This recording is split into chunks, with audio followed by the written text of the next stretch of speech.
Genèse chapitre 8. Dieu se souvint de Noé, de tous les animaux et de tout le bétail qui était avec lui dans l'arche, et Dieu fit passer un vent sur la terre, et les eaux s'apaisèrent. Les sources de l'abîme et les écluses des cieux furent fermées, et la pluie du ciel furent tenues. Les eaux se retirèrent de dessus la terre, s'en allant et s'éloignant, et les eaux diminuèrent au bout de 150 jours. Le 7e mois, le 17e jour du mois, l'arche s'arrêta sur les montagnes d'Arara. Les eaux allèrent en diminuant jusqu'au 10e mois. Le 10e mois, le 1er jour du mois, apparurent les sommets des montagnes. Au bout de 40 jours, Noé ouvrit la fenêtre qu'il avait faite à l'arche.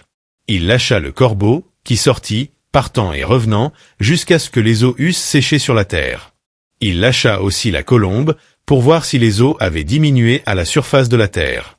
Mais la colombe ne trouva point où poser la plante de son pied, et elle revint à lui dans l'arche, car il y avait des eaux à la surface de toute la terre.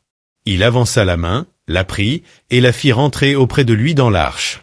Il attendit encore 7 autres jours, et il lâcha de nouveau la colombe hors de l'arche. La colombe revint à lui sur le soir, et voici, une feuille d'olivier arrachée était dans son bec. Noé connut ainsi que les eaux avaient diminué sur la terre.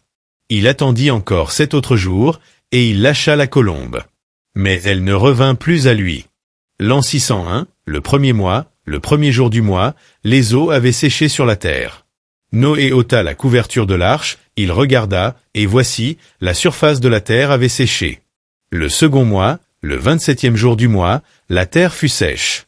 Alors Dieu parla à Noé, en disant, « Sors de l'arche, toi et ta femme, tes fils et les femmes de tes fils avec toi.